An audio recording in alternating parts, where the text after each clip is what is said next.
भारत की राजनीति में अगर कोई लैला है तो मैं हूं और मेरे कई मजनू।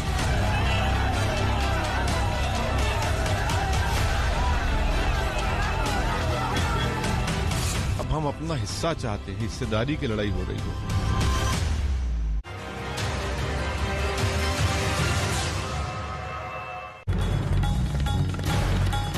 बिहार तो झांकी, क्या यूपी बंगाल अभी बाकी? नमस्कार, आप देख रहे हैं हमारी खास पेशकश। मैं हूं आपके साथ चित्रा त्रिपाठी।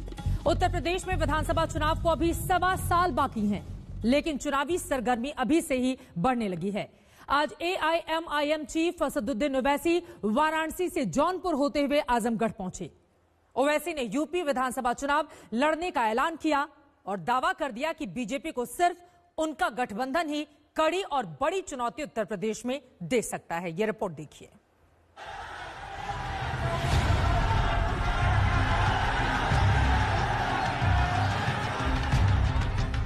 सियासी जंग तो पश्चिम बंगाल में छिड़ी है, लेकिन इसी बीच उत्तर प्रदेश के सियासी सेंसेक्स में अचानक उछाल आ गया।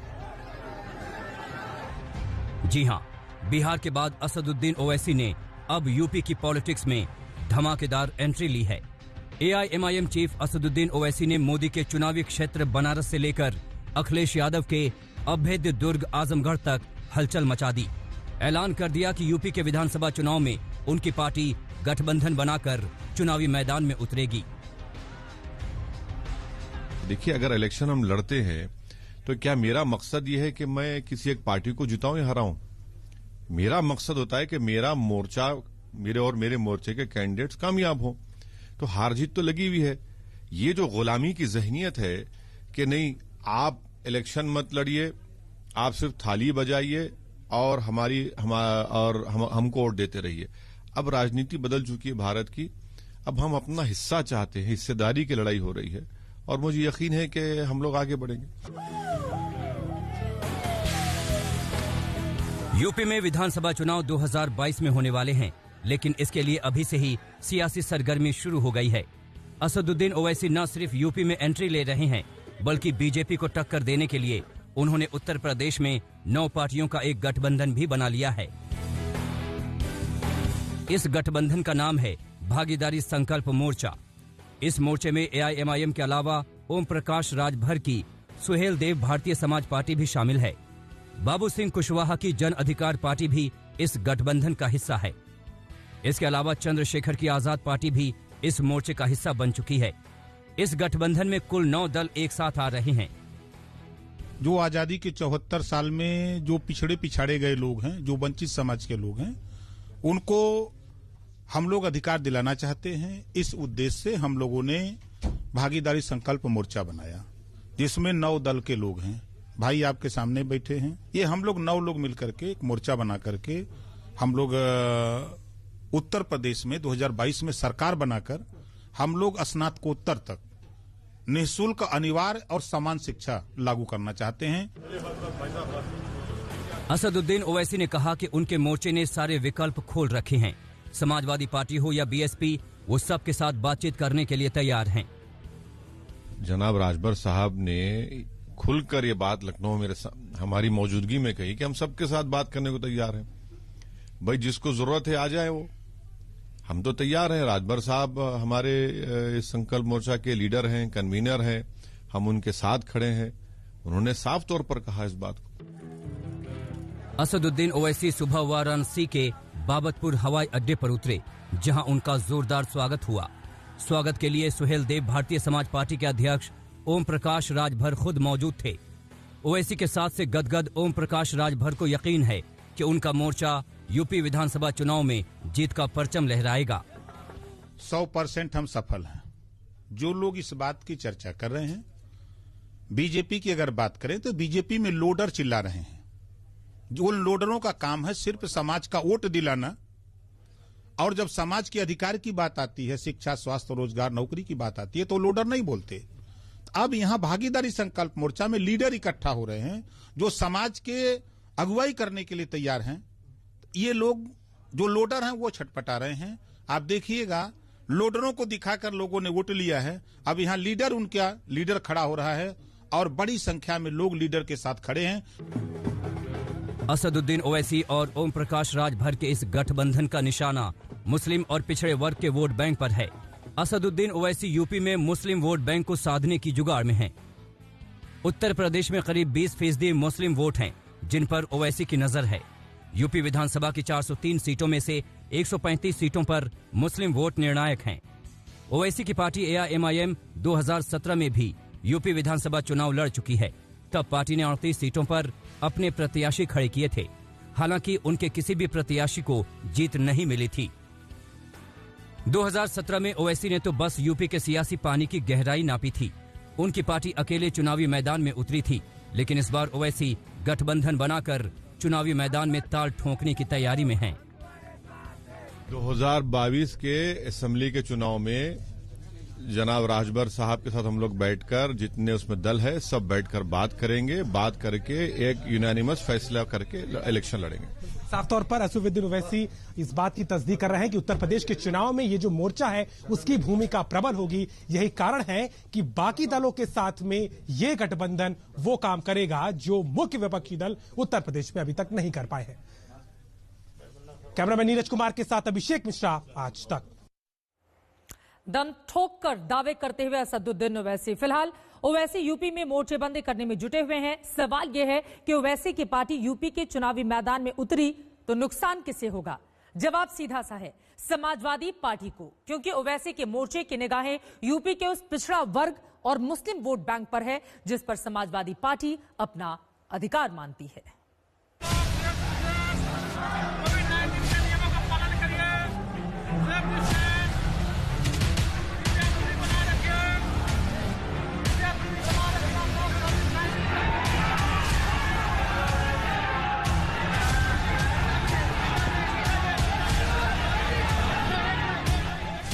बड़ा ही दिलचस्प संयोग था ये।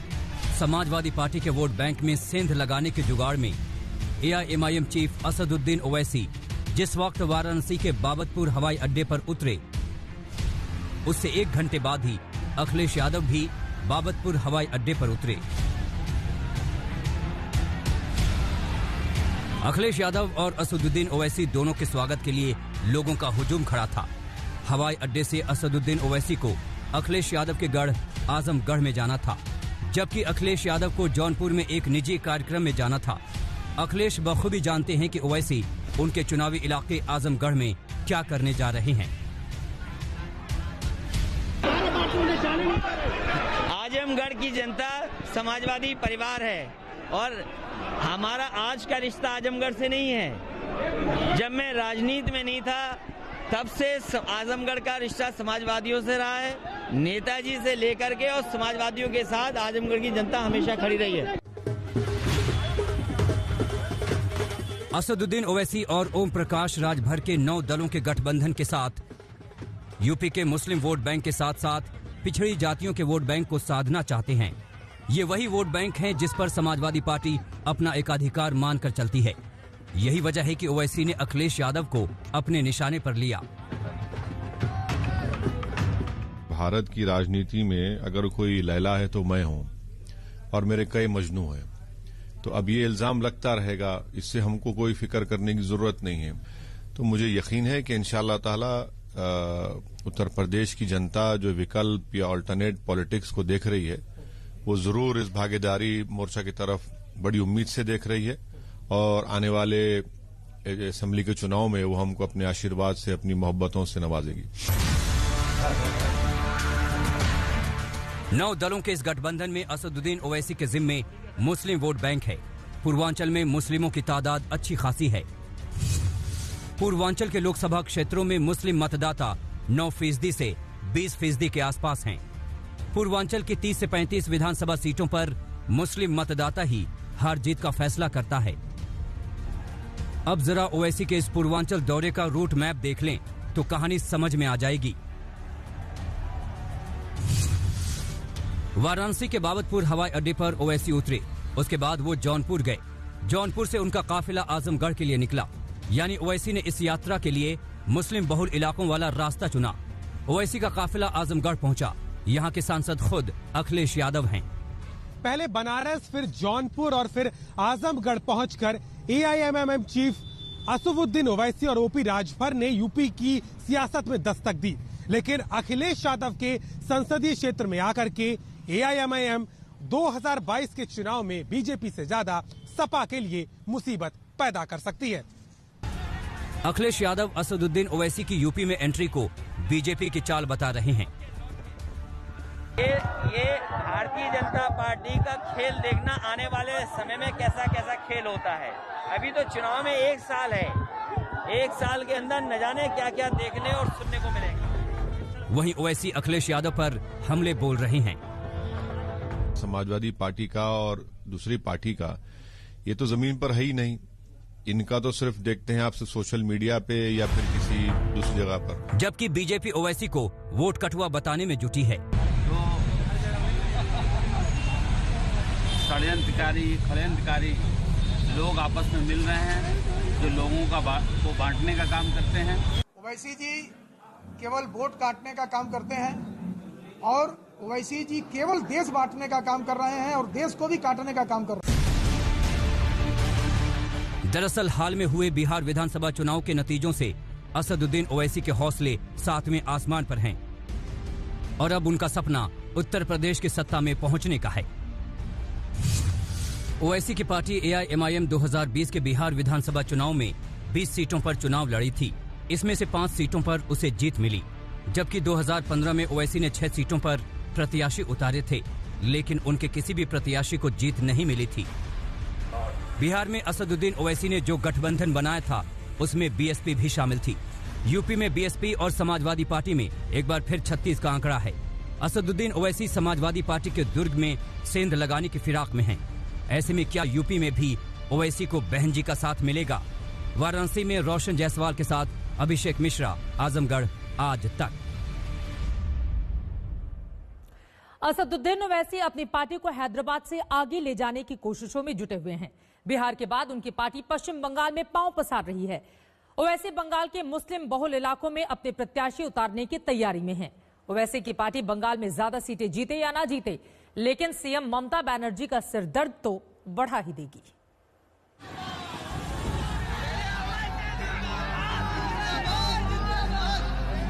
अरे मैं लड़ूंगा भाई, बंगाल लड़ूंगा, यूपी लड़ूंगा, भारत का हर इलेक्शन लड़ूंगा। मुझे क्या पूछना पड़ेगा किसी से मैं लड़ूं या ना लड़ूं? बिहार विधानसभा चुनाव में हैदराबादी सियासत ने रंग जमाया तो असदुद्दीन ओवैसी के अरमानों को जैसे पंख लग गए। ओवैसी पश्चिम बंगाल के विधानसभा चुनावों में अपनी पार्टी का भविष्य खंगाल रहे हैं। ओवैसी ने बुगली के फुरफुरा शरीफ के पीरजादा अब्बास सिद्दीकी को पार्टी का चेहरा बनाया है। बंगाल में 30% से ज्यादा मुस्लिम वोट हैं। जब एक तरफ कांग्रेस, लेफ्ट, तृणमूल कांग्रेस और आप भी रहेंगे, क्या मुद्दों पर लड़ेंगे चुनाव बंगाल में? सबसे पहली बात यह है कि आप लोग क्यों भूल जाते हैं कि सिर्फ मुसलमान ही है, भाई हिंदू भी है, ब्राह्मण है, अपर कास्ट है, दूसरे कम्युनिटीज के भी वोट है, तो इस सबकी नजर से मुस्लिम वोट पे क्यों होती है? तो भाई हम तो ये नहीं कह रहे, हम तो कह रहे हैं कि हम सबको साथ लेकर इलेक्शन लड़ेंगे और सबका वोट हासिल करने की कोशिश करेंगे। अब रहा सवाल के ये तो जनता के हाथ में है किसको वोट दें ना दें। पश्चिम बंगाल में 27% मुस्लिम आबादी है। 294 में से 120 सीटों पर मुस्लिम मतदाता निर्णायक होते हैं। मुस्लिम बाहुल्य इलाकों में ओवैसी अपनी पार्टी के उम्मीदवार उतारने की तैयारी कर रहे हैं। मुर्शिदाबाद, मालदा, उत्तर दिनाजपुर समेत अन्य मुस्लिम बाहुल्य इलाके में ओवैसी अपनी पार्टी के उम्मीदवार उतार सकते हैं। ओवैसी की नजरें पश्चिम बंगाल पर हैं और वो बंगाल में ममता बनर्जी का सिरदर्द बढ़ा रहे हैं। साथ ही उनकी पार्टी अब उत्तर प्रदेश में भी पांव पसार रही है। यही नहीं, ओवैसी तो तमिलनाडु में भी हैदराबादी राजनीति का तड़का लगाने की तैयारी कर चुके हैं। आज तक ब्यूरो। पश्चिम बंगाल की 294 सीटें, उत्तर प्रदेश की 403 सीटें 1.5 साल के अंदर ही दोनों ही राज्यों में, और बंगाल में तो सिर्फ 4 महीने बाकी हैं। ऐसे में कितना कमाल दिखा पाते हैं असदुद्दीन ओवैसी, इस पर रहेगी हमारी नजर। हमारी इस पेशकश में अभी के लिए बस इतना ही। देश और दुनिया की बाकी खबरों के लिए आप देखते रहिए आज तक।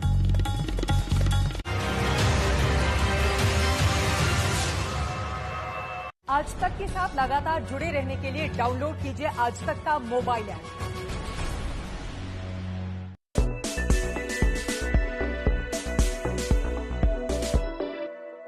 कोरोना से अभी हम लड़ ही रहे हैं। इससे दोस्तों अभी हमें पूरी तरह से छुटकारा मिला नहीं है कि एक और बहुत बड़ा खतरा हमारे सर पर मंडराने लगा, और वो खतरा है बर्ड फ्लू का। मध्य प्रदेश में सबसे ज्यादा कौवों की मौत हो रही है, राजस्थान में भी कौवों की मौत हो रही है। इसके अलावा हरियाणा में पिछले दिनों 1 लाख पोल्ट्री बर्ड्स की यानी कि मुर्गियों की मौत बर्ड फ्लू से हुई है। केरल में बतखें मृत पाई जा रही हैं। हिमाचल प्रदेश में पौंग डैम झील है जिसमें प्रवासी पक्षी यानी कि जो विदेशियों से पक्षी आ जाते हैं हमारे देश में 1800 पक्षी बर्ड फ्लू की वजह से मरे हैं। लेकिन अब सवाल यह है कि आप और हम में यानी कि इंसानों में भी क्या बर्ड फ्लू फैल सकता है? जवाब है हां, बिल्कुल आपको और हमें बर्ड फ्लू हो सकता है। लेकिन वो कैसे हो सकता है यह हम आपको जरूर बताएंगे। बर्ड फ्लू एक खतरनाक बीमारी है जो इन्फ्लुएंजा टाइप ए वायरस से फैलती है। बर्ड फ्लू को हम एवियन इन्फ्लुएंजा कहते हैं जो पक्षियों से इंसानों में और पक्षियों से पक्षियों में फैलती है। आमतौर पर बर्ड फ्लू जो फैलता है वो पोल्ट्री फार्म की मुर्गियों में फैलता है और ये बेहद खतरनाक होता है। बिल्कुल कोरोना की तरह बर्ड फ्लू के भी कई तरह के स्ट्रेन होते हैं। H5N1 पहला एवियन इन्फ्लुएंजा है जो पहली बार किसी इंसान में पाया गया था, यानी कि बर्ड फ्लू का वायरस अगर मान लीजिए ये किसी इंसान में हो जाता है तो उसके लक्षण क्या होंगे? लक्षण काफी कुछ कोरोना जैसे होंगे। आपको बुखार आएगा, आपके गले में खराश होगी, आपका सर दर्द होगा, आपको डायरिया की शिकायत होगी, आपकी नाक बहना शुरू हो जाएगी। ये अगर इस तरह के लक्षण आपको आते हैं तो आपको सावधानी बरतनी चाहिए, तुरंत डॉक्टर के पास जाना चाहिए। WHO का साफ तौर पर यह कहना है कि बर्ड फ्लू से संक्रमित किसी भी पक्षी के संपर्क में आने से, चाहे वो पक्षी जीवित हो या मृत हो, अगर आप उसके संपर्क में आते हैं तो ये बीमारी आपको लग सकती है। एक आशंका आपके मन में है, जैसे ही बर्ड फ्लू शुरू हुआ या बर्ड फ्लू की खबरें आनी शुरू हुई, आपने चिकन खाना बंद कर दिया, आपने अंडे खाने बंद कर दिए, क्योंकि जाहिर सी बात है पक्षियों में हो रहा है, मुर्गियों में सबसे ज्यादा बर्ड फ्लू होता है, तो आप कैसे खाएंगे? ये सच्चाई है। लेकिन यह भी सच्चाई है दोस्तों कि चिकन खाने से या अंडे खाने से आपको बर्ड फ्लू नहीं होता। अगर आप बहुत अच्छा पका हुआ चिकन खा रहे हैं, अगर आप उबला हुआ अंडा खा रहे हैं, अगर आप फ्राइड एग खा रहे हैं, अगर आप ऑमलेट बनाकर खा रहे हैं, तो आपको बर्ड फ्लू नहीं होगा, क्योंकि हाई टेम्परेचर पर बर्ड फ्लू का जो वायरस है वो नष्ट हो जाता है, वो खत्म हो जाता है, वो मर जाता है और वो असर नहीं करता।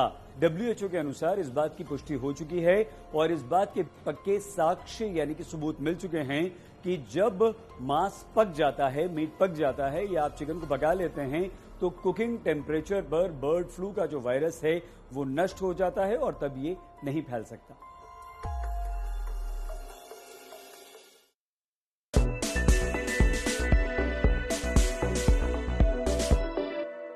खबरों में बने रहिए हमारे साथ, देखते रहिए आज तक। और हां, मास्क पहनना बिल्कुल ना भूलें। कोरोना को मात मास्क के साथ। आज तक के वीडियोस देखिए HD क्वालिटी में भी। आज ही YouTube पर सब्सक्राइब कीजिए आज तक HD चैनल, सबसे तेज, सबसे ज्यादा।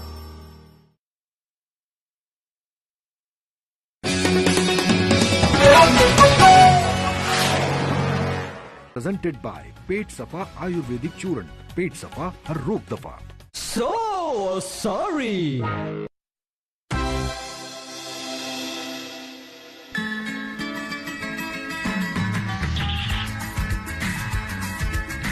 जिसका हमें था इंतजार, जिसके लिए सब थे बेकरार, वैक्सीन वो आ गई, सबको लगनी है और सबको लगवाना है, कोई छूटे ना कोई भी रह जाना है।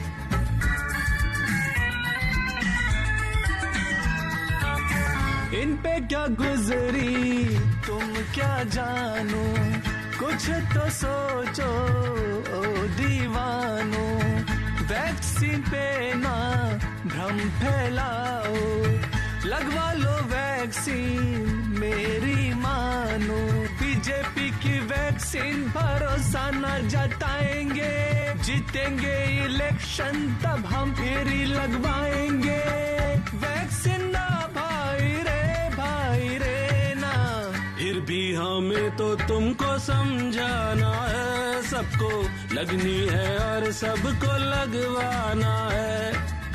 जिसका हमें था इंतजार, जिसके लिए सब थे बेकरार, वैक्सीन वो आ गई, सबको लगनी है और सबको लगवाना है। कोई छूटे ना, कोई भी रह जाना है, समझे?